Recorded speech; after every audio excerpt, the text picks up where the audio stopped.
event right here is all part of a dream. It's a dream I've been working on for the past decade. How do you build your dream? How do you build your dream business and your dream life?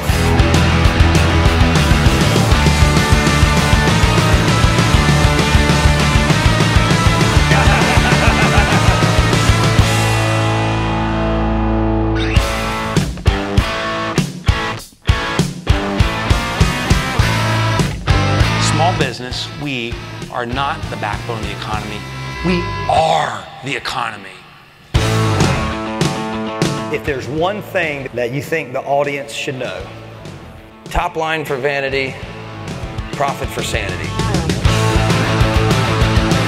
Well, everyone's here to better their business. If you do not have online booking, you need to get it.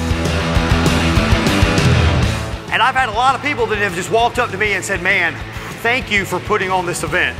I've met somebody that I learned something from, or I saw a presenter that I learned something from. We're ready to either get in business or ready to go back, and we're ready to really grow our junk removal company.